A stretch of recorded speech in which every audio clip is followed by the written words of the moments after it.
ঘাস, তরু লতা, পাতা, পাথর, সমস্ত জিনিস দিয়ে প্রমাণ দিছেন যে আমার বন্ধুকে মানলে তোমাদের কি হবে। জীবিত তো জীবিত, মৃত্যু জিনিস দিয়ে প্রমাণ দিছে।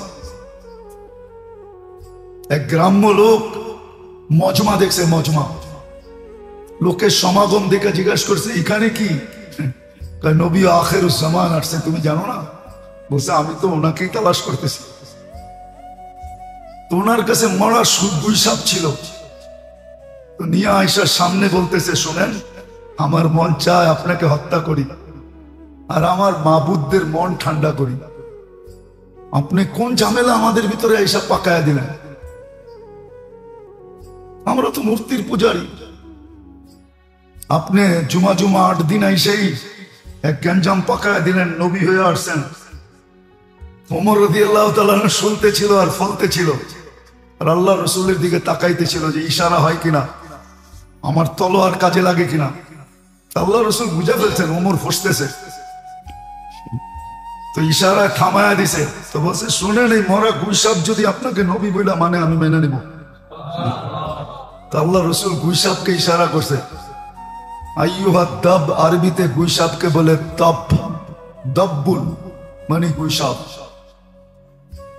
তো ওটা জীবিত হয়ে মাথা উঁচা করতে দেরি করে নাই, আর পিওর আরবি ভাষায় লাউড স্পিকারের মতো ফাটায়া বলতেছে লব্বাইক ওয়া সাদাইক ইয়া যাইনা ওয়াফা ইয়াউমিল কিয়ামা।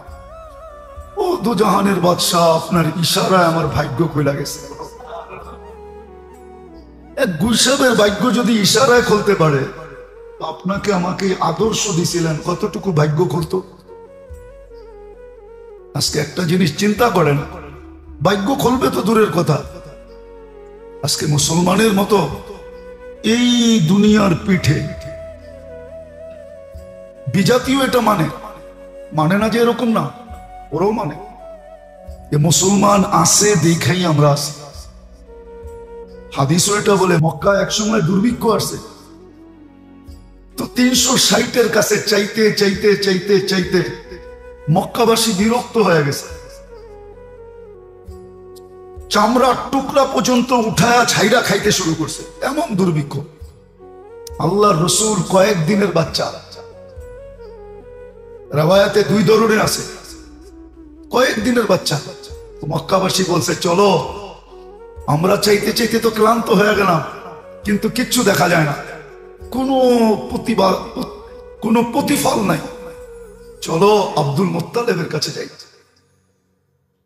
আরেক রিওয়ায়াতে আছে চলো আবু তালেবের কাছে যাই, সে আমাদের সর্দার। ইমাম বুখারী বাব আনছেন, ইমামের কাছে ইস্তিসকা, বৃষ্টির জন্য আবেদন করা।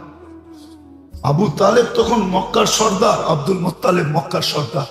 যা বলছে সর্দার আমরা হার মাইনা ফেলছি, 360 আমাদের কথা শোনে না, বাইতুল্লাহর গিলাফ বেরা বলতেছি তাও শোনে না, তুমি একটু দোয়া করো।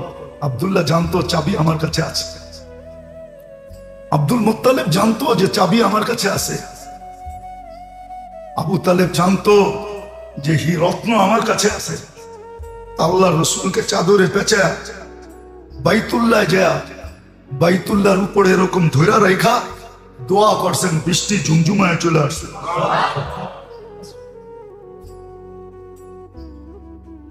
বুঝানোর জন্য বলতেছিলাম, দুনিয়া জানে মুসলমানের কারণেই আমরা লালিত পালিত, কিন্তু আজকে মুসলমানের মতো নিকৃষ্ট ওদের চোখে দুনিয়ায় কোনো জাতি নাই। প্রমাণ তো মানবেন না, ভাববেন না, কোত্থেকে মানবেন? ভাবিই তো না। 2 বছর হইতে চললো ফিলিস্তিনের যুদ্ধ, অক্টোবরের 7 তারিখে 2 বছর হবে, আগস্ট পড়ায় শেষের দিকে, আগামী মাস সেপ্টেম্বর, তারপরে অক্টোবরের 7 তারিখে টানা 2 বছর হবে, 2 বছর, ঠিক না? টানা 2 বছর। নির্বিচারে মানুষ বন্য প্রাণী এরকম নিধন করে না, যদি করত তাইলে ঢাকা শহরে কুকুরের আধিপত্য এত হতো না। এক সময় ছিল, আমরা ছোটবেলা দেখতাম কুকুর রাস্তায় পাইলেই সিটি কর্পোরেশন ওয়ালারা ইনজেকশন দিয়ে উঠে আনিত। ঢাকা শহরেই তো ডাঙ্গুটি খেলতে খেলতে বড় হইলাম। এখনো তো মনে আছে কোন বাড়িগুলোর ভিতরে যায় ডাঙ্গুটি খেলতাম। ডাঙ্গুটি চিনেন? করতে চিনবেন, টাকা আনা করতে ডাঙ্গুটি চিনবেন। মার্বেল ডাঙ্গুটি দেখতাম তো। আর এখন তো কুকুরের আধিপত্যই আধিপত্য। রাত্রে এই গলি দিয়ে অপরিচিত লোক ঢুকতে পারে না। সুপ্রিম কোর্ট রায় দিয়া দিছে কুকুর মারা যাবে না, প্রাণী নিধন করা যাবে না, এরা প্রাণী।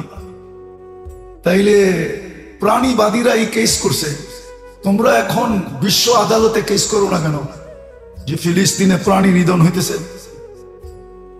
আজ পর্যন্ত তো কেস করা দূরের কথা, ছোট একটা বিবৃতি পর্যন্ত দেয় নাই। কেউ যদি প্রাণীবাদীদের একটা বিবৃতি ফিলিস্তিনের পক্ষে আমাকে দেখাইতে পারে, আপনার জুতা আমার কাল।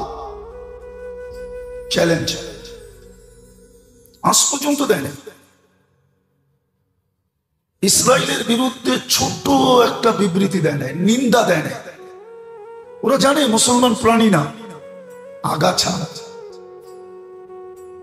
যদিও বাংলাদেশের প্রাণীবাদী সংস্থা, ওরা মুসলমান, চাকরি করে ওইখানে, তারপরে ওদের লেখার সাহস নাই। নিজের ফেসবুকে পর্যন্ত লিখতে পারবে না। হ্যাঁ, আপনি মিডিয়া লাগারে জিজ্ঞাসা করেন, সুলতানি আদাদা খালকিহি জিনাতা আরশিহি ওয়া মিদাদা কালিমাতিহি ওয়া রিদা নাফসিহি والصلاة والسلام على حبيبنا مصطفى مجتبى لواء الحمد بيده يوم القيامة سيد الأولين والآخرين إمام المرسلين رسول رب العالمين بشيرا ونذيرا داعيا إلى الله رحمة للعالمين شفيع المذنبين حريص بالمؤمنين رؤوف رحيم سراجا منيرا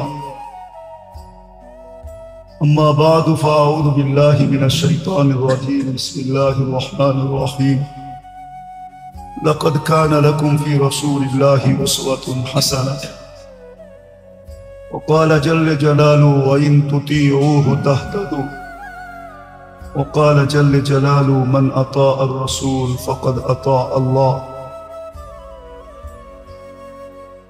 وقال جل جلاله ومن يطع الله ورسوله فقد فاز فوزا عظيما وقال رسول الله صلى الله عليه وسلم من أطاعني دخل الجنة ومن عصاني فقد أبى أو كما قال عليه الصلاة والسلام وقال صلى الله عليه وسلم تركت فيكم أمرين لن تضلوا ما تمسكتم بهما كتاب الله وسنة رسوله أو قال عطرتي أو كما قال عليه الصلاة والسلام मेरे अजीजों, मेरे दोस्तों, मेरे भाइयों, अल्लाह जल्ल जलालुहु अम्मा नवालुहुर एहसान जो अस्तित्व दिसेन जीवनও दिसेन আবার এই জীবনের প্রত্যেকটা জিনিস আল্লাহর কাছে গ্রহণযোগ্য হোক। খুব ভালো করে শুনতে হবে।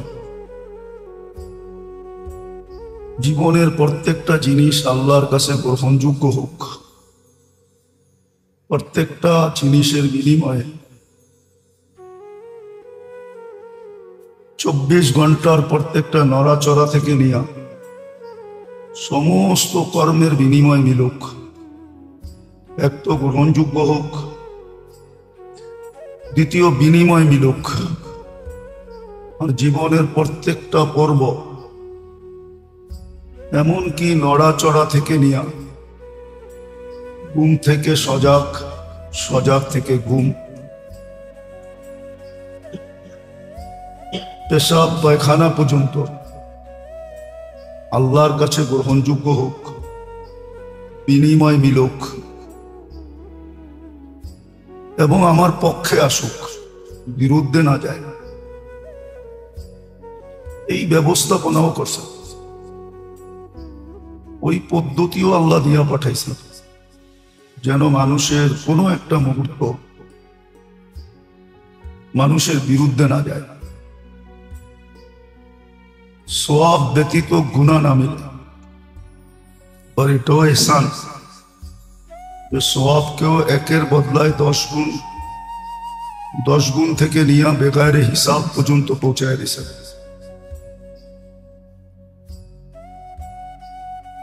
কিন্তু এটা হবে তো হবে কি করে?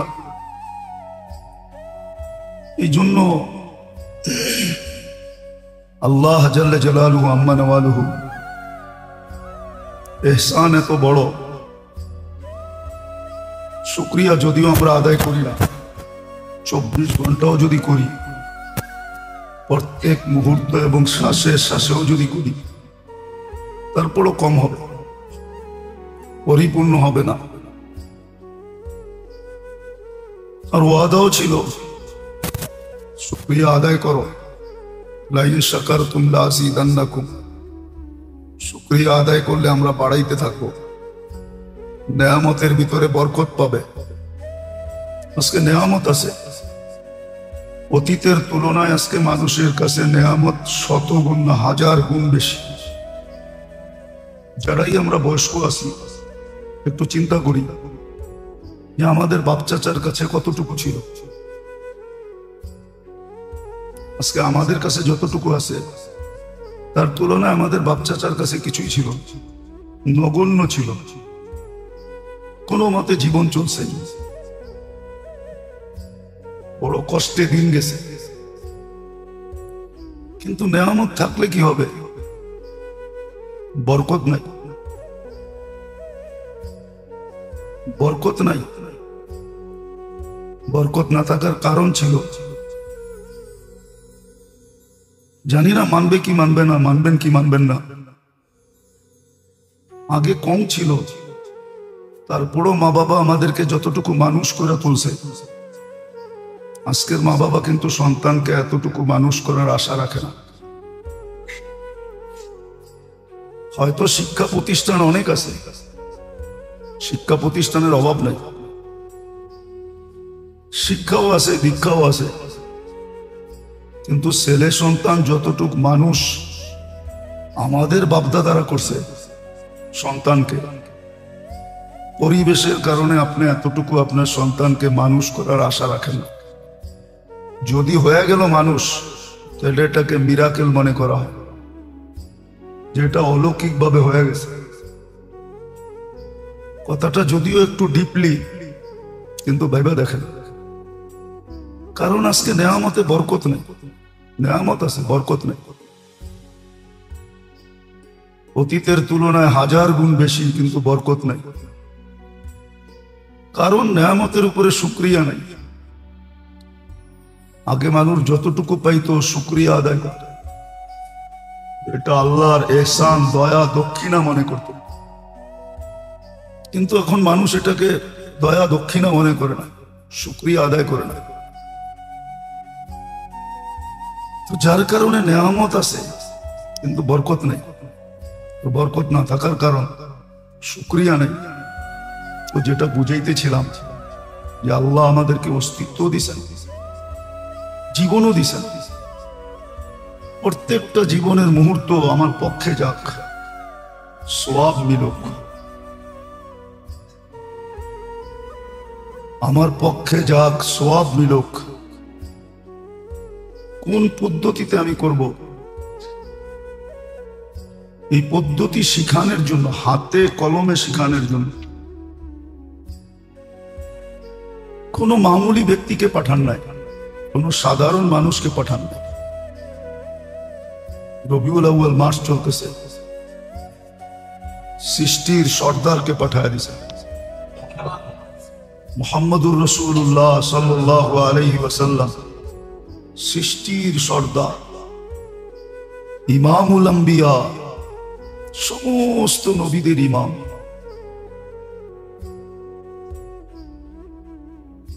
মুজদে কায়নাত, এই কথা বহুত দ্বারা, বহুত হাদিস দ্বারা প্রমাণিত যাকে সৃষ্টি না করলে কিছু হইত না। আদম আলাইহিস সালামকে আল্লাহ এটাই বুঝাইছেন, লাউলাহু লামা খালাকতুকা ইয়া আদম, উনি না হইলে তোমার সৃষ্টিও হইত না। যিনি আদম আলাইহিস সালামের আগেও নবী হিসাবে ঘোষিত,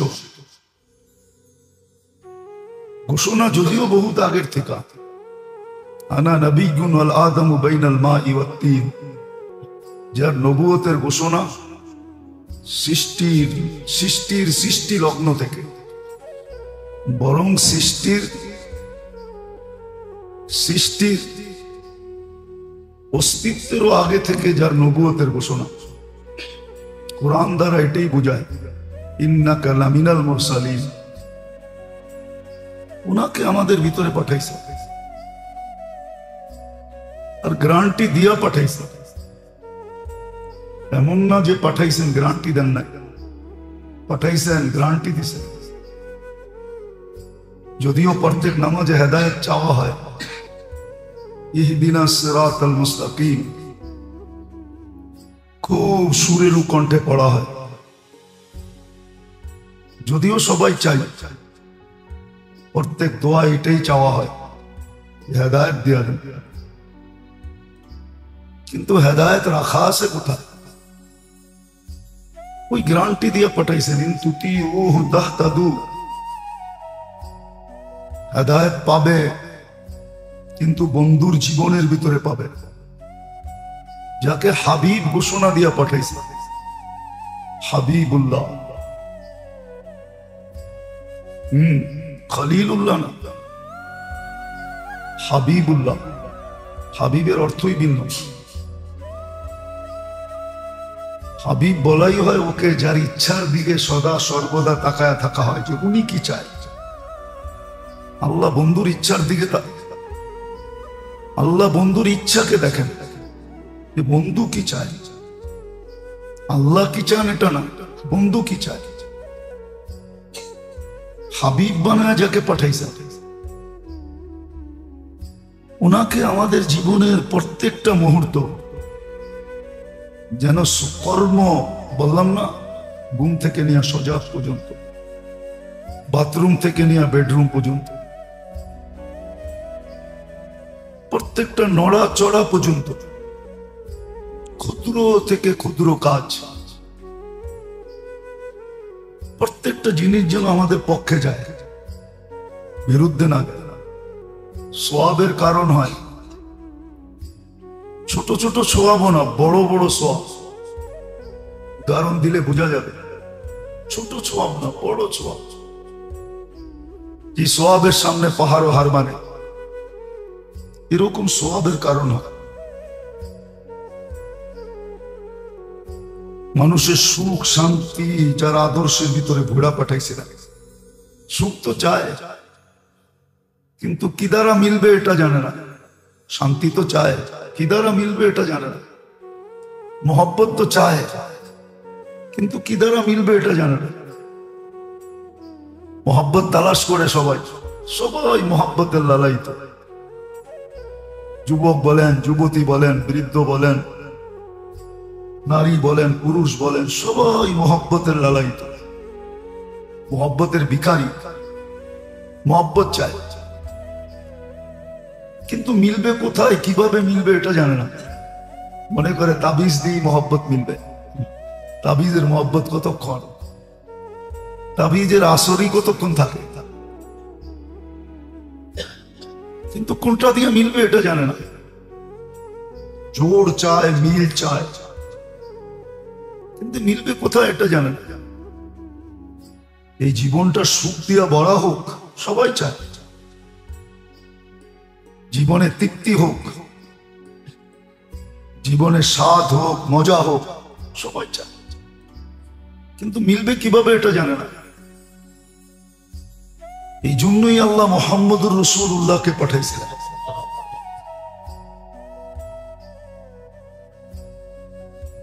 যেমন ওনাকে মর্যাদা দিয়ে পাঠাইছেন, এমন আমাদেরকে মর্যাদা দিয়েছেন। আমাদেরকেও কম মর্যাদা দেন নাই। একটা ভাবলেই বোঝা যায়, কুনতুম খায়রা উম্মাহ, যত উম্মতই আসুক তোমাদের মর্যাদা সবার উপরে। তোমরা বেডরুমের লোক, বাকি সব কাচারি ঘরের লোক। তোমরা আমার বড় কাছের লোক, খায়রু উম্মাহ। কোরআন দিয়ে বোঝা যায় যে কত বড় মর্যাদা দিছে। অঙ্গীকার গুলা তো সব আনা যাবে না। কত অঙ্গীকার আমাদের সাথে আছে, কত অঙ্গীকার করছেন আল্লাহ। মনে হয় আমাদের তুলনায় বিন্দু মাত্র অঙ্গীকারও আল্লাহ করেন না। অন্য উম্মতের সাথে আমাদের তুলনায় বিন্দু মাত্র অঙ্গীকার ছিল না। বিন্দু মাত্র অঙ্গীকার ছিল না, আমাদের সাথে অঙ্গীকার আছে। বুঝলে হয়তো বোঝা যাবে। আল্লাহ বুঝাইতে চাইতেছেন যে আমি আমার কুদরত কুওয়াত, আল্লাহর কুদরত, আল্লাহর কুওয়াত, শক্তি, এই শুধু দুটার উপরে সমাপ্তি ঘটান নাই। বলছে প্রয়োজন পড়লে আমি পর্যন্ত চলে আসবো। মান আদা লি ওয়ালিয়ান আযানতুহু বিল হারব ওয়া মা রামাইতা ইয রামাইতা ওয়ালাকিন্নাল্লাহ রামা। কোরআনের এই সব শব্দগুলো এটাই বোঝায় যে শক্তি, কুওয়াত, কুদরত, তারপরে স্বয়ং আমি তোমাদের পক্ষে লড়ব। এর চেয়ে বড় অঙ্গীকার আর কি হতে পারে? তো যেটা বুঝাইতেছিলাম, শুধু অস্তিত্ব দেন নাই, শুধু নির্বাচিত করেন নাই, আমরা নির্বাচিত। শুধু বন্ধুর উম্মত বানায় ছেড়ে দেন নাই, বন্ধুর উম্মত বানায় আমাদেরকে ছেড়ে দিছে। বরং না, ভালো মতে বুঝি, এদিকে ধ্যান দিই, কাজে দিবে, নাইলে বড় কাঁদাবে আমাদেরকে। আজকে যদিও না কাঁদি, কালকে খুব কাঁদাবে। আল্লাহ এক একটা দেখাবে। যেমন হাদিসে আছে, হাদিসে আছে যে আল্লাহ একজনের সামনে জান্নাত আনবে আর বলবে আমি তোমার কাছে খাওয়ান চাইছিলাম, তুমি আমাকে খাওয়াও না। যদি খাওয়াইতে তাহলে আজকে এই মেহমানখানায় তোমাকে জায়গা দেওয়া হতো। সে বলবে আপনি কোথায় চাইলেন? আপনি চাবেন আমি দিব না, এটা হয় কি করে? আল্লাহ পুরা চিত্র নিয়ে আসবে, বলবে তাকায় দেখো, সামনে দাঁড়ানো লোকটাও আর ওর সামনে যে তুমি, তো বলছে হ্যাঁ আমি। বলছে তোমার কাছে খাওয়া চাইছিল, ভিক্ষুক এসে তোমার কাছে খাওয়া চাইছিল, আর খাওয়ান তোমার ঘরে ছিল, এমন না যে ছিল না। তুমি যদি ওকে খাওয়াইতে তো আমাকেই খাওয়ানো হতো। ছোট্ট একটা জিনিস, কিন্তু বেশি বড় জিনিস না। চলেন, এটা যদি বুঝে না আসে তো প্রসিদ্ধ বুখারীর হাদিস, কুকুরকে পানি খাওয়ায় জান্নাতে চলে গেছে। এটা তো হাজারবার শুনছি। তো ক্ষুদ্র জিনিস দ্বারা, বড় জিনিস না, ক্ষুদ্র জিনিস। তো যেটা বুঝাইতেছিলাম, শুধু জীবন দেন নাই, অস্তিত্ব দেন নাই, শুধু অস্তিত্ব দেন নাই, জীবনও দিছেন। কুদরতি হাতে নির্বাচিত করছে, বন্ধুর উম্মত বানাইছে, মর্যাদা বহুত উঁচে করে দিছেন। বন্ধুও যেরকম মর্যাদাশালী, আমাদেরকেও তেরকম মর্যাদাশালী বানাইছে। বন্ধুকে যেরকম দিছেন আমাদেরকে ওরকম দিছেন। কারণ এটাই, যে মুহূর্তগুলো যেন আমার পক্ষে আসে, প্রত্যেকটা নড়াচড়া যেন আমার পক্ষে গায়, সওয়াবের কারণ হয়। আর একটু আগে এটাও বলতেছিলাম, যতদিন এখানে থাকবো ততদিন যেন সুখই সুখ মিলে। হ্যাঁ, দারিদ্রতার অভিযোগ আছে বটে, সাহাবাদের জীবনে দারিদ্রতার অভিযোগ ছিল, কিন্তু সুখের অভিযোগ ছিল না, যে সুখ নাই, শান্তি নাই, জোর নাই, মিল নাই, মোহব্বত নাই, প্রেম নাই, প্রীতি নাই, ভালোবাসা নাই। এটার কোনো অভিযোগ ছিল না, অভিযোগ কেউ দেখাইতে পারবে না। হ্যাঁ, দারিদ্রতার অভিযোগ দেখাইতে পারবে যে গায়ে কাপড় নাই, পায়ে জুতা নাই, মাথা গুচার ঠাঁই নাই, পেটে পাথর বাঁধা। হ্যাঁ, এটা দেখাইতে পারবে, কিন্তু জীবনে সুখ নাই, মজা নাই, এটা দেখাইতে পারবে না। জীবনে বড় মজা। 2 সন্তান নিয়ে আজকে 1000 কোটি টাকার মালিক হয়েও সুখ নাই।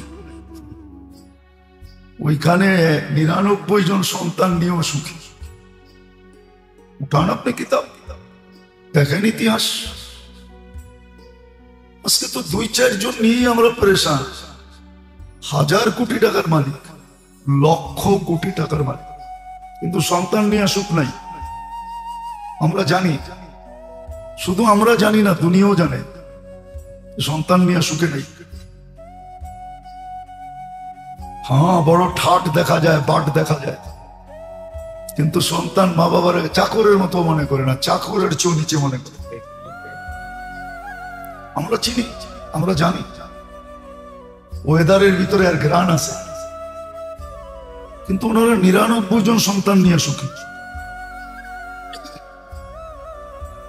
অভিযোগ ছিল দারিদ্রতা, কিন্তু সুখ নাই এটার অভিযোগ নাই। এই জন্যই বারবার বুঝাইতেছি,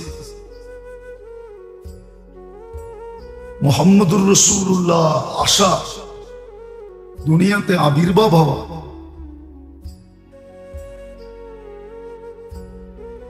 হ্যাঁ, এটা বললে কোনো ভুল হবে না। সোনার কি দামি, হীরার কি দামি।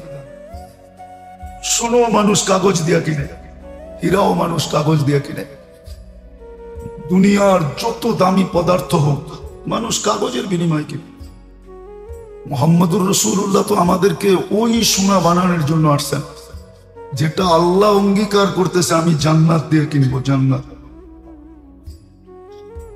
দুনিয়ার কারো কেনার ক্ষমতা নাই, কিনলে একমাত্র গনিয়ুন হামিদই কিনতে পারে।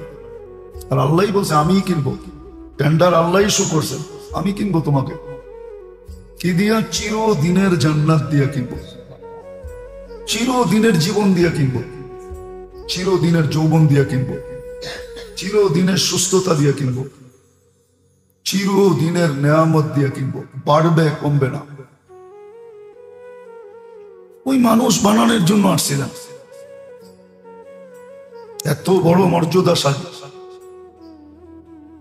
এত বড় ইজ্জতশালী। কথা তো আমরাও আল্লাহর সাথে বলি, আল্লাহ আমাদের সাথে কথা বলে। প্রমাণ দেওয়া যাবে, নামাজি আল্লাহর সাথে কথা বলে, কোরআন যে পড়ে আল্লাহ তার সাথে কথা বলে। এইভাবে কথা বন্ধুর সাথেও হইতে পারত, কিন্তু বন্ধুত্বের প্রমাণ হতো না, ব্যক্তিত্বের বিকাশ ঘটতো না, নৈকট্যের প্রমাণ হতো না। এই জন্য আরো সে গোলায় নিয়ে গেছে, আরো সে নিয়ে কথা বলছে। কাবা কাউসাইনি আও আদনা সুম্মা দানা ফাতাদাল্লা ফাআওহা, প্রমাণ দিছেন। দিতে দিতে দিতে দিতে এরকম কোন বস্তু নাই যেটা দিয়ে প্রমাণ দেন নাই। সৃষ্টি দিয়া প্রমাণ দিছেন, যাদেরকে দিয়ে দেওয়ার কথা না তাদেরকে দিয়েও দিছেন। উঠান আপনি আল্লাহ রসুলের মুজিজা, উঠান আপনি। এরকম কোন প্রাণী নাই যেটা আল্লাহ রসুলের সামনে পড়ছে আর প্রমাণ দেন নাই। গাছ, তরু, লতা, পাতা, পাথর, সমস্ত জিনিস দিয়ে প্রমাণ দিছেন যে আমার বন্ধুকে মানলে তোমাদের কি হবে। জীবিত তো জীবিত, মৃত্যু জিনিস দিয়ে প্রমাণ দিছে। এক গ্রাম্য লোক মজমা দেখছে, মজমা, লোকের সমাগম দেখে জিজ্ঞাসা করছে এখানে কি? নবী আখিরুজ জামান আসছে, তুমি জানো না? বলছে আমি তো ওনাকেই তালাশ করতেছি। তো ওনার কাছে মরা সুদগুই সাপ ছিল, তো নিয়ে আয়েশার সামনে বলতেছে শোনেন, আমার মন চায় আপনাকে হত্যা করি আর আমার মাবুদদের মন ঠান্ডা করি। আপনি কোন ঝামেলা আমাদের ভিতরে এইসব পাকায়া দিলেন? আমরা তো মূর্তির পূজারী। আপনি জুমা জুমা 8 দিন আইসেই এক গ্যাঞ্জাম পাকায়া দিলেন, নবী হয়ে আসছেন। ওমর রাদিয়াল্লাহু তাআলা শুনতে ছিল আর ফলতে ছিল, আর আল্লাহ রসুলের দিকে তাকাইতে ছিল যে ইশারা হয় কিনা, আমার তলোয়ার কাজে লাগে কিনা। আল্লাহ রসুল বুঝে ফেলছেন ওমর ফসতেছে, তো ইশারা থামায়া দিছে। তো বলছে, শুনেন, এই মরা গুইসাপ যদি আপনাকে নবী বইলা মানে আমি মেনে নিব। তো আল্লাহ রসুল গুইসাপকে ইশারা করছে। আইয়ুহাদ দাব, আরবিতে গুইসাপকে বলে তাপ, দাব্বুল মানে গুইসাপ। তো ওটা জীবিত হয়ে মাথা উঁচা করতে দেরি করে নাই, আর পিওর আরবি ভাষায় লাউড স্পিকারের মতো ফাটায়া বলতেছে, লব্বাইক ওয়া সাদাইক ইয়া যাইনা ওয়াফা ইয়াউমিল কিয়ামা। ও দুজাহানের বাদশা, আপনার ইশারায় আমার ভাগ্য খুলে গেছে। এক গুইসাবের ভাগ্য যদি ইশারায় খুলতে পারে, তো আপনাকে আমাকে আদর্শ দিছিলেন, কতটুকু ভাগ্য খুলতো। আজকে একটা জিনিস চিন্তা করেন, ভাগ্য খুলবে তো দূরের কথা, আজকে মুসলমানের মতো এই দুনিয়ার পিঠে বিজাতীয় এটা মানে না যে এরকম না, ওরাও মানে এ মুসলমান আছে দেখাই আমরা আছি। হাদিসও এটা বলে, মক্কা একসময় দুর্ভিক্ষ আসছে, তো 360-এর কাছে চাইতে চাইতে চাইতে চাইতে মক্কাবাসী বিরক্ত হয়ে গেছে, চামড়ার টুকরা পর্যন্ত উঠায়া ছাইরা খাইতে শুরু করছে, এমন দুর্ভিক্ষ। আল্লাহর রসুল কয়েকদিনের বাচ্চা, রাওয়ায়াতে 2 ধরনের আছে, কয়েকদিনের বাচ্চা। মক্কাবাসী বলছে, চলো, আমরা চাইতে চাইতে তো ক্লান্ত হয়ে গেলাম, কিন্তু কিচ্ছু দেখা যায় না, কোনো প্রতিফল নাই, চলো আব্দুল মুত্তালিবের কাছে যাই। আরেক রিওয়ায়াত আছে, চলো আবু তালেবের কাছে যাই, সে আমাদের সর্দার। ইমাম বুখারী বাব আনছেন, ইমামের কাছে ইস্তিসকা, বৃষ্টির জন্য আবেদন করা। আবু তালেব তখন মক্কার সর্দার, আব্দুল মুত্তালিব মক্কার সর্দার। যা বলছে, সর্দার আমরা হার মাইনা ফেলছি, 360 আমাদের কথা শোনে না, বাইতুল্লাহর গিলাপ বেরা বলতেছি তাও শোনে না, তুমি একটু দোয়া করো। আব্দুল্লাহ জানতো চাবি আমার কাছে আছে, আব্দুল মুত্তালিব জানতো যে চাবি আমার কাছে আছে, আবু তালেব জানতো যে রত্ন আমার কাছে আছে। আল্লাহ রসুলকে চাদরে পেঁচা বাইতুল্লাহ যায়, বাইতুল্লাহর উপরে এরকম ধৈরা রেখা দোয়া করছেন, বৃষ্টি ঝুমঝুমায় চলে আসছে।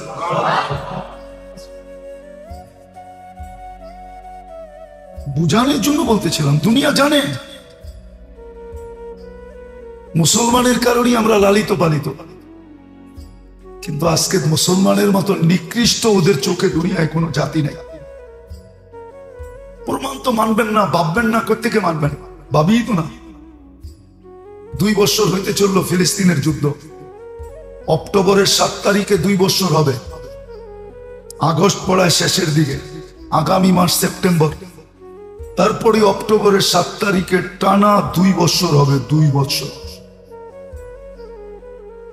ঠিক না? টানা 2 বছর নির্বিচারে মানুষ, বন্য প্রাণী এরকম নিধন করে না।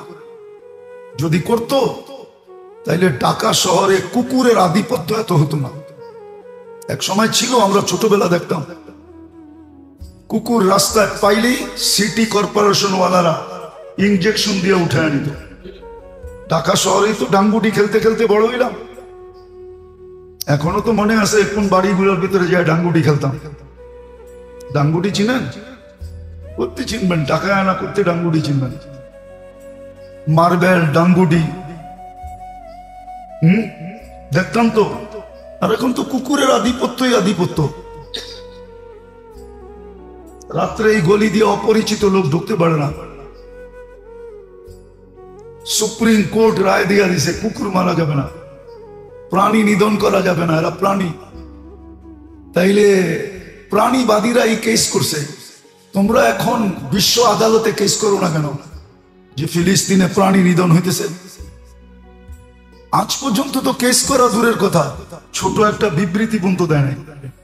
কেউ যদি প্রাণীবাদীদের একটা বিবৃতি ফিলিস্তিনের পক্ষে আমাকে দেখাইতে পারে, আপনার জুতা আমার কাল। চ্যালেঞ্জ। আজ পর্যন্ত দেয়নি। ইসরায়েলের বিরুদ্ধে ছোট একটা বিবৃতি দেয় নাই, নিন্দা দেয় নাই। ওরা জানে মুসলমান প্রাণী না, আগাছা। যদিও বাংলাদেশের প্রাণীবাদী সংস্থা, ওরা মুসলমান, চাকরি করে ওইখানে, তারপরে ওদের লেখার সাহস নাই। নিজের ফেসবুকে পর্যন্ত লিখতে পারবে না। হ্যাঁ, আপনি মিডিয়া লাগলে জিজ্ঞাসা করেন। এই সংস্থা তো শুধু একটা প্রোগ্রাম করবে, ঢাকা দক্ষিণের এই মাঠে শুধু একটা প্রোগ্রাম করবে। উচিত ছিল ঢাকাটাকে কয়েক ভাগে ভাগ করা। এই রবিউল আউয়াল মাসে প্রত্যেকটা ঢাকাকে কয়েকটা ভাগে ভাগ করা, কমসে কম 2 দিন অন্তর অন্তর 15টা সম্মেলন করা উচিত ছিল। আমি আপনাদের উপরে আঙ্গুল উঠাইতেছি না, রাগ হবেন না। আমি এই সংস্থার কর্ণধারদের উপরে আঙ্গুল উঠাইতেছি না। উচিত ছিল এরকম সম্মেলন ঢাকা শহরে 15টা হওয়া উচিত ছিল এই সংস্থার পক্ষ থেকে। তাইলে হয়তো এই ঢাকার 2 সিটির মানুষের কানের ভিতরে কিছু কথা যাইতো যে সিরাতুর রাসূল কতটুকু আমাদের জীবনে প্রয়োজন। আমার সমাজ আমাকে ঘৃণার চোখে দেখে কেন? কিছু বললেই আমার উপরে মৌলবাদীর ট্যাগ লাগায় কেন? অতীতে তো দেখা আসলাম জঙ্গি ট্যাগ লাগাইলো কেন? বিভিন্ন অপবাদ দেয় কেন? কারণটা কি? বিজাতির সমাজ তো বাদই দিলাম, সিরাত তো এই জন্য ছিল না। আমি আলোচনাকে নিষেধ করতেছি না, শুধু আলোচনাই হবে এই জন্য তো সিরাত ছিল না। মুহাম্মদুর রাসূলুল্লাহর আবির্ভাব তো এই জন্য ছিল না যে শুধু দুনিয়াতে আসবে আমরা আলোচনা করব। শুধু তো এই জন্য ছিল না যে কিতাবে লিখবে আর আমরা পড়ব। তোমরা আমাকে জবাব দাও,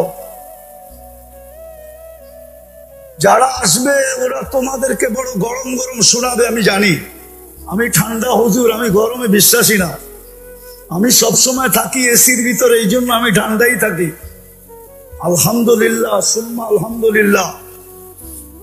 আমি গাড়িতে থাকলো এসিতে থাকি, বাসায় থাকলো এসিতে থাকি, এই জন্য আমার বয়ান ঠান্ডা ঠান্ডা। আমি তোমাদেরকে জোশে আনতে পারবো না, কিন্তু আমি বিবেকের পর্দা খুলতে চাই। বলো কেন আমরা 90% মুসলমানের দেশেও আমরা নির্যাতিত? আমরা কেন মৌলবাদী? আমরা কেন, আরে কেন আমরা জঙ্গি ট্যাগ লাগানো? কেন আমাদের উপর আঙ্গুল উঠায়? এক রিক্সাওয়ালা পর্যন্ত আমাদেরকে সইতে পারে না। রিক্সাওয়ালা পর্যন্ত সামনে পড়লে গালি দিয়া বলে, ও মোল্লা সরো। সমাজের কোন চোখে আমরা উপরে? কেন আজকে মুসলমানের এই দুরবস্থা? অথচ যেই দিন সংখ্যাই ছিল না, যাদের প্রশংসা, ওদের চেহারা দেখে কি করতেছে? দুনিয়া তো খবর কম দেখলাম না। رفع السماء بقدرته بغير عمد بسط الأرض بقدرته على ماء الجمد قسم الرزق فلا ينسى من خلقه أحد ولم يكن له كفوا أحد الحي القيوم علي العظيم جواد الكريم حنان منان فعال لما يريد والصلاة والسلام على حبيبنا وحبيب ربنا مصطفى مجتبى الذي أعطاه خلق آدم معرفة شيش شجاعة نوح خلة إبراهيم لسان إسماعيل رضا إسحاق فصاحة صالح حكمة لوط بشرى يعقوب جمال يوسف صبر أيوب طاعة يونس جهاد يوشع صوت داود حب دانيال وقار إلياس زهد عيسى قوة موسى حيبة سليمان وعلم الخضر صلى الله عليه وعلى آله وأصحابه وأتباعه ونائبه صلاة وسلاما كثيرا كثيرا. أما بعد فأعوذ بالله من الشيطان الرجيم. بسم الله الرحمن الرحيم. أنتم الأعلون إن كنتم مؤمنين. وقال رسول الله صلى الله عليه وسلم: تركت فيكم أمرين لن تضلوا ما تمسكتم بهما كتاب الله وسنة رسولي. رسول الله صلى الله عليه وسلم: كل أمتي يدخلون الجنة إلا من أبى. قيل: ومن يأبى يا رسول الله؟ قال: من أطاعني دخل الجنة ومن عصاني فقد أبى. أو كما قال عليه الصلاة والسلام.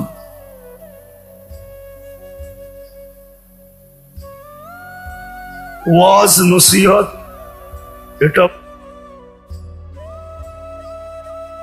উদ্দেশ্য না। হযরত মাওলানা এমাদউদ্দিন সাহেব বলতেছিলেন যে সিরাত কনফারেন্সে শুধু হাজিরই আমাদের উদ্দেশ্য, যে একটু হাজির হয়ে এটা প্রমাণ করা যে আমিও ওনাদের সাথেই আছি, আপনাদের সাথেই আছি। এই জন্য শুধু শব্দটা, যদিও উনি বলছিলেন ভোট, যে আমাদেরকে একটা ভোট দিয়া যাবেন যে আপনি আমাদের সাথে, এই জন্যই শুধু উপস্থিত হওয়া। আর দ্বিতীয় কথা হলো আমার সাআদাত অর্জন করা, যে সিরাতুন নবী সাল্লাল্লাহু আলাইহি ওয়াসাল্লাম সম্মেলনে উপস্থিত হওয়ার মাধ্যমে নিজের কপালে একটা সৌভাগ্যের ফোঁটা লাগানো।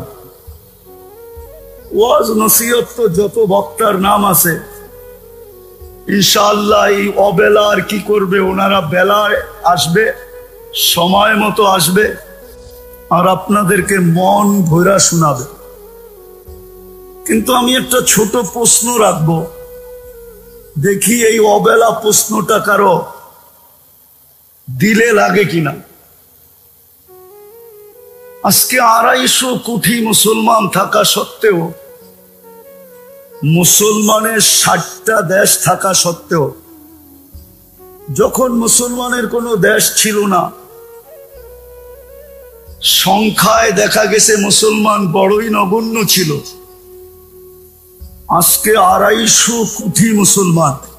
খুব মনোযোগ দিয়ে শুনতে হবে, নাইলে বুঝে আসবে না আর লম্বা হবে না। 250 কোটি মুসলমান, কমবেশ 60টা মুসলিম দেশ।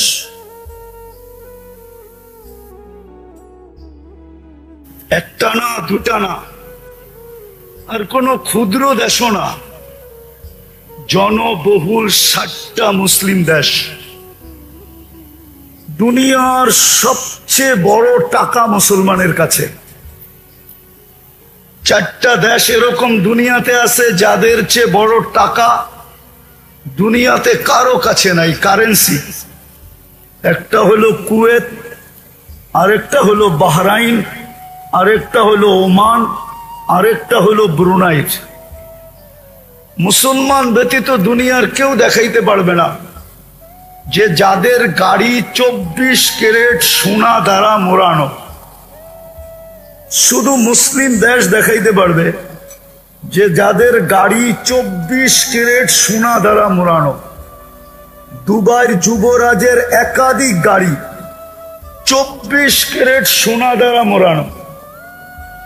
ব্রুনাইয়ের প্রেসিডেন্টের এন্টার গাড়ি, পুরা গাড়ি স্বর্ণের পার্স লাগানো।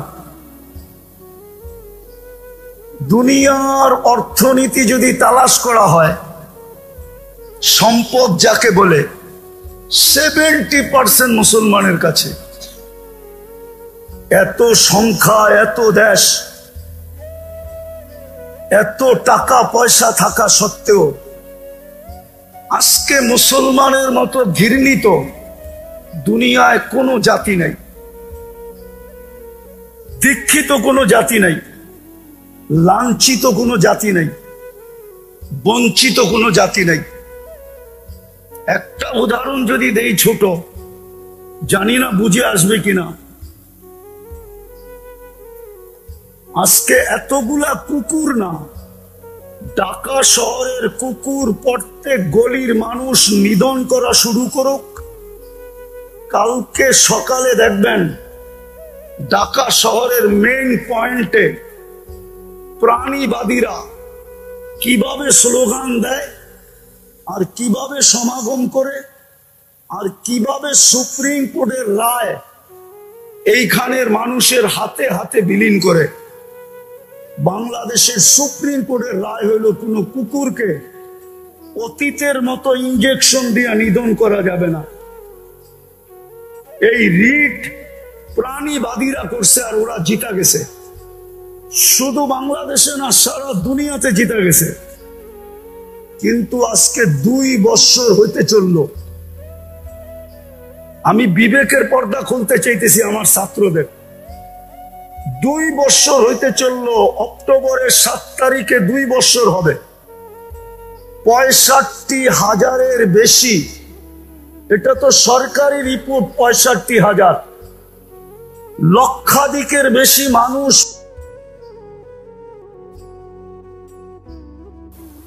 ক্ষুধার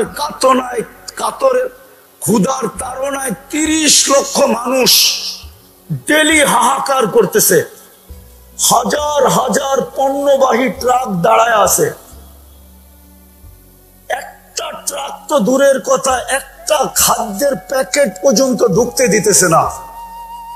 কিন্তু আজ পর্যন্ত কোন প্রাণীবাদী সংস্থা, চাই সেটা বাংলাদেশের হোক, চাই কোনো মুসলিম দেশের হোক, বিজাতি তো বাদেই দিলাম, তো একটা প্রতিবাদ করে নেয়, আজ পর্যন্ত একটা নিন্দা করে নেয়, ছোট একটা ফেসবুকে ক্লিপ পর্যন্ত দেয় নাই। যদি কেউ আমাকে প্রমাণ দিতে পারে এই পুরা জনগোষ্ঠীর ভিতর থেকে যে প্রাণীবাদীরা এটার প্রতিবাদ করছে, তাইলে এই মজলিসের জুতার আমার গাল ফিরি। বুঝা গেল ওরা আপনাকে প্রাণী ভাবে না, ওরা ভাবে মুসলমান আগাছা। আপনি চিৎকার দিয়া কি করবেন? বরং আমার কথা মানবেন কি মানবেন না জানি না। আমরা দেখছি অতীতে যতই বেশি চিৎকার দিছি, ততই বেশি নির্যাতন আমাদের উপরে আসছে। তাইলে এই দুরবস্থা আমাদের কেন? আমি কথা শেষ করতেছি, ইতি টানতেছি। আজকে কি আমরা সংখ্যায় কম এই জন্য আমাদের দুরবস্থা, না আমাদের দেশ কম এই জন্য আমরা দুরবস্থা, না আমাদের কাছে অর্থ কম এই জন্য দুরবস্থা?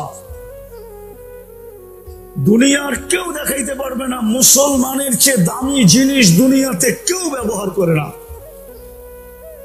উন্নত দুনিয়ার যত ব্র্যান্ড আছে, সবচেয়ে বেশি ব্র্যান্ডের জিনিস মুসলমান ব্যবহার করে। আমাদের ছেলেদের হাতেও অ্যান্ড্রয়েড সেট আছে, তোমাদের সাথে ইন্টারনেটের সংযোগ আছে। মাদ্রাসা যতই কড়াকড়ি করুক না কেন, চুপে চুপে তোমাদের সাথে ইন্টারনেটের সংযোগ আছে। ইন্টারনেটে জিজ্ঞাসা করো দুনিয়ায় ম্যাকডোনা বেশি খায় কে? ইন্টারনেটে জিজ্ঞাসা করো KFC কারা বেশি খায়? ইন্টারনেটে জিজ্ঞাসা করো রাডু ঘড়ি কারা ব্যবহার করে? ইন্টারনেটে জিজ্ঞাসা করো দুনিয়ার সবচেয়ে দামি গাড়ি কারা চালায়? ইন্টারনেটে জিজ্ঞাসা করো দুনিয়ার ব্র্যান্ডের কাপড় কারা বেশি পরে? আমার কথা বিশ্বাস না হলে এই মজমার পুরা আমি দায় দায়িত্ব নিতে রাজি। যদি বিল গেটসের কোন প্যান্ট $300 উপরে কেউ দেখাইতে পারে, ওর জুতা আমার গাও। যদি ওর কোন শার্ট $300 উপরে কেউ দেখাইতে পারে, কিন্তু আমাদের দেশে পাওয়া যাবে সাধারণ মানুষ হাজার হাজার টাকা ডলারের শার্ট পরে, হাজার টাকা ডলারের গেঞ্জি পরে, গেঞ্জি। আমি চিনি ওদেরকে। আমরা নির্যাতিত কেন, নিষ্পেষিত কেন, ঘৃণিত কেন, অবহেলিত কেন? বিজাতির কথা বাদেই দিলাম, আমার সমাজ আমাকে ঘৃণার চোখে দেখে কেন? কিছু বললেই আমার উপরে মৌলবাদীর ট্যাগ লাগায় কেন? অতীতে তো দেখা আসলাম জঙ্গি ট্যাগ লাগাইলো কেন? বিভিন্ন অপবাদ দেয় কেন? কারণটা কি?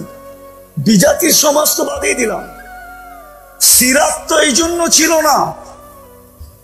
আমি আলোচনাকে নিষেধ করতেছি না, শুধু আলোচনাই হবে এই জন্য তো সিরাত ছিল না। মুহাম্মদুর রাসূলুল্লাহর আবির্ভাব তো এই জন্য ছিল না যে শুধু দুনিয়াতে আসবে আমরা আলোচনা করব। শুধু তো এই জন্য ছিল না যে কিতাবে লিখবে আর আমরা পড়ব। তোমরা আমাকে জবাব দাও, যারা আসবে ওরা তোমাদেরকে বড় গরম গরম শোনাবে, আমি জানি। আমি ঠান্ডা হুজুর, আমি গরমে বিশ্বাসী না। আমি সবসময় থাকি এসির ভিতরে, এই জন্য আমি ঠান্ডাই থাকি। আলহামদুলিল্লাহ, সুম্মা আলহামদুলিল্লাহ। আমি গাড়িতে থাকলো এসিতে থাকি, বাসায় থাকলো এসিতে থাকি, এই জন্য আমার বয়ান ঠান্ডা ঠান্ডা। আমি তোমাদেরকে জোশে আনতে পারবো না, কিন্তু আমি বিবেকের পর্দা খুলতে চাই। বলো, কেন আমরা 90% মুসলমানের দেশেও আমরা নির্যাতিত? আমরা কেন মৌলবাদী? আমরা কেন, আরে কেন আমরা জঙ্গি ট্যাগ লাগানো? কেন আমাদের উপরে আঙ্গুল উঠায়? এক রিক্সাওয়ালা পর্যন্ত আমাদেরকে সইতে পারে না। রিক্সাওয়ালা পর্যন্ত সামনে পড়লে গালি দিয়া বলে, ও মোল্লা সরো। সমাজের কোন চোখে আমরা উপরে? কেন আজকে মুসলমানের এই দুরবস্থা? অথচ যেই দিন সংখ্যাই ছিল না, যাদের প্রশংসা, ওদের চেহারা দেখে কি করতেছে? দুনিয়া তো কবর কম দেখলাম না। আমি তো অহংকার করে বলতেছি না, ১৬ লক্ষ সাহাবার ভিতর থেকে ২-৪ হাজার হবে আমি দেখি নাই চোখে। ওনাদের স্থান বাকি তো সবই দেখা শেষ, কিন্তু কোনো একটা কবর তো লম্বা পাইলাম না যে আমাদের চেয়ে লম্বা ছিল। বলো, সংখ্যায় তো ছিল না, কিন্তু ওনাদের দাপট সারা দুনিয়ার উপরে চলতো কি করে? কি করে চলতো? কোন জিনিস দিয়ে চলতো? পারস্য সম্রাটের বাহাদুর, পারস্য সম্রাটের দূত, chief of staff, intelligence chief পারস্য সম্রাটকে বলতে বাধ্য হয়েছে, হুমফিন নাহারি ফারসান ওয়াফিল লাইলি রুহবান। আজকে কোথায় রাসূলুল্লাহ সাল্লাল্লাহু আলাইহি ওয়াসাল্লামের সিরাত? সত্য এটাই, এক কথা দিয়ে শেষ করতেছি, লম্বা করার সুযোগও হাতে নাই। যদিও কবি বলছেন, কিন্তু পুরা সারমর্ম ঢুকায় দিছেন। क्या वफा तूने मोहम्मद से तो हम तेरे हैं, ये दुनिया क्या चीज है, लौह कलम तेरे हैं। আজকে আলোচনা হইতেছে, লেখো লেখানি হইতেছে, চিল্লানি হইতেছে, কিন্তু আমার জাতি মুহাম্মদুর রাসূলুল্লাহর আদর্শে আদর্শবান না। আজকে আমার স্কুল কলেজের ছেলেরা, ইউনিভার্সিটির ছেলেরা, আমার সমাজের বুদ্ধিজীবীরা, আমার সমাজের সুশীলরা, আমার সমাজের প্রত্যেক ব্যক্তি রাসূলুল্লাহর আদর্শকে মানতে রাজি না। যদিও ইমাম বুখারী রাহমাতুল্লাহ আলাইহি বুঝাইতে চাইছিলেন, কিন্তু আমরা পড়ছি বটে, পড়াইছি বটে, বুঝাইতে পারি নাই, জাতিকে আদর্শ বুঝাইতে পারি নাই। ইমাম বুখারী রাহমাতুল্লাহ আলাইহি এক জায়গায় লেখেন নাই, বহুত জায়গায় লেখছেন এই হাদিসকে, যে কবরে সর্বপ্রথম প্রশ্ন হবে মা কুনতা তাকুলু ফি হাদার রাজুলি মুহাম্মাদিন।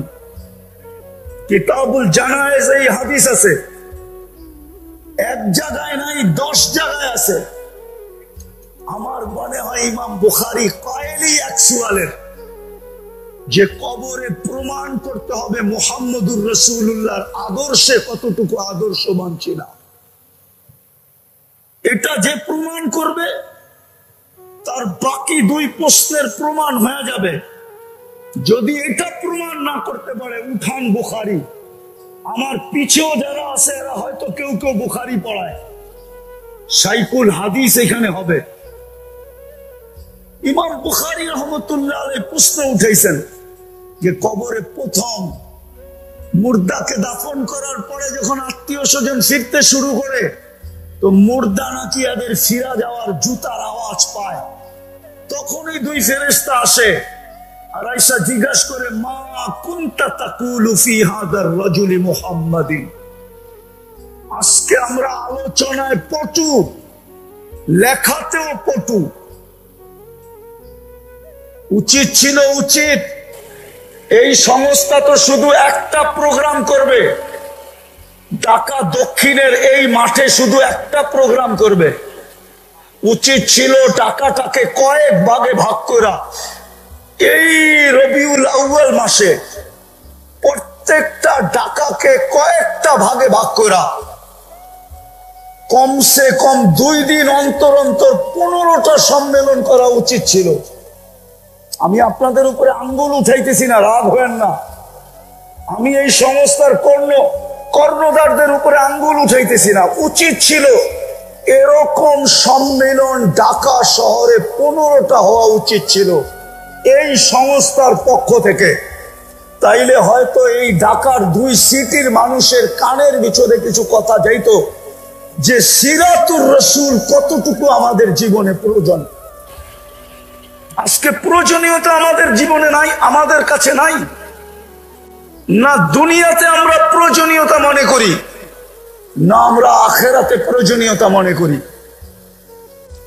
আমাদের পেশাব পায়খানা থেকে নিয়ে বেডরুম, আর আমাদের ঘুমনি থেকে নিয়ে সজা, আমাদের 24 ঘন্টার প্রত্যেকটা মুহূর্ত আল্লাহর কাছে কবুল ওই সময় হবে যেই সময় মুহাম্মদুর রাসূলুল্লাহর আদর্শ মতো হবে।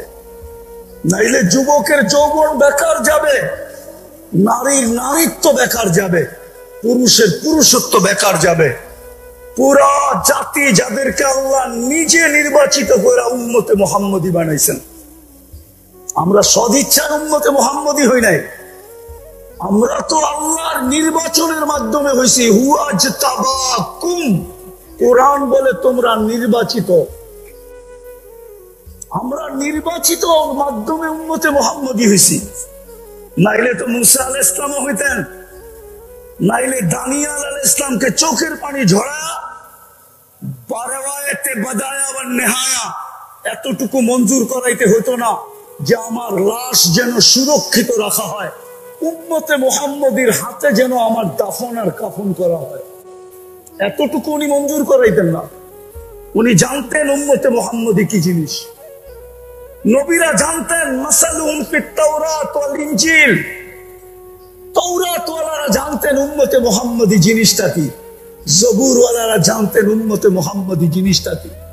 এরা কোন উম্মত হবে এত বড় মর্যাদা আল্লাহ দিতেন না, কুনতুম খায়রা উম্মাহ ঘোষণা করতেন না। আজকে আমরা সব ছাড়ছি। ওই ইকবালের কথাই সত্য, রহ গিয়া রসমে আজা রোহে বেলালি না রহি, ফলসফা রহ গিয়া তলকিনে গজালি না রহি। সত্য এটাই। চিৎকার আছে আজকে, চিৎকার। নবীর আদর্শ নাই, যার কারণে দেশ আছে তারপরও নির্যাতিত, সংখ্যা আছে তারপরও নির্যাতিত। নাই কোন জিনিস? কেউ কেউ আমাকে বলবে আমাদের কাছে অ্যাটম বোম নাই। অ্যাটম বোম তো মুসলমানের কাছে আছে, নাই কোন জিনিস? যদি অ্যাটম বোম দিয়ে জিতবে তাহলে আমি একটা প্রশ্ন তুলি, প্রশ্ন। মুসলমানের ইসলামের সবচেয়ে বড় যুদ্ধ বদরের যুদ্ধ। যদি সংখ্যার দিক দিয়ে দেখি তো 313 জন। যদি অস্ত্রের দিক দিয়ে দেখি তো তলোয়ার তিনটা। বলুক আমাকে দুনিয়া, মুসলমান জিতছে না হারছে? হ্যাঁ, সামনে তো 1000-এর উপরে, 313 জন জিতলো কি করে? সামনে তো 1100 তলোয়ার, এইখানে তো শুধু 3টা তলোয়ার, 3 তলোয়ার দিয়ে জিতলো কি করে? আর শুধু জিতা, শুধু জিতা, শুধু জিতা যদি হয়তো মনকে মেনে নিতাম, ইতিহাসের পাতায় এমন জিত আসবে কিনা কিয়ামত পর্যন্ত কেউ বলতে পারবে না। আজ পর্যন্ত যত জিত হয়েছে, বদরের মতো জিত দ্বিতীয় হবে কিনা ওলামা আমাকে বলুক। যদি ভুল বলি ওনাদের জুতা আমার গাল রেডি আছে, বলুক এত বড় জিত হয়েছে কিনা আর হবে কিনা। এত বড় জিত, কাফেরদের সমস্ত মাথা মাটিতে মিশে দিছে। আবু জাহেলের মতো ব্যক্তিত্ব কলিবে বদরে, বড় বড় উতবা, সাইবা, রবিয়া সব কবির কলিবে বদরে অস্ত্র দিয়ে জিতলো না কেন? আল্লাহ তো কোরআনে বলতেছে আমি জিতেছি, আর জিতাবো না কেন? তোমরা আমার বন্ধুর আদর্শে আদর্শবান, রঙে রঙিন, সব ছুটতে পারে,